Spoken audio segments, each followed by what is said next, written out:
ஐயா முதலமைச்சர் ஸ்டாலின் அவர்களே, கடல் வழியா வரட்டும், ரோடு வழியா தானே சேல்ஸ் பண்ணிட்டு இருக்காங்க. ரோடு உன் கண்ட்ரோல தான் இருக்கு.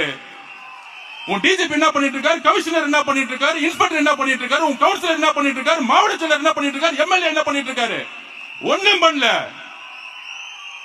கேட்டா ஒரு மீட்டிங் போட்டு கஞ்சா சேல்ஸ் இல்லன்னு இங்க இருக்க மாசு சொல்லிட்டு இருக்காரு. இதுக்கு ஒரு அமைச்சர், அதுல வேற உட்கார்ந்து ஹெல்த் டிபார்ட்மெண்ட்.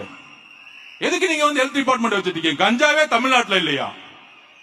வாயில தான் வந்து இதுக்கு மேல பேசுனீங்க. நான் சொல்லிட்டேன், இன்னும் வாயில கெட்ட வார்த்தை மட்டும் தான் எனக்கு வரல. என்ன ஒரு அநியாயம்! 15 வயசு பையன், 16 வயசு பையன் கஞ்சாவை ஸ்கூல்ல சேல்ஸ் பண்ணி சாப்பிட்டு இருக்காங்க. ஒவ்வொரு தாயும் மரண வாக்குமூலத்தில் ஒவ்வொரு நாள் நின்று இருக்காங்க.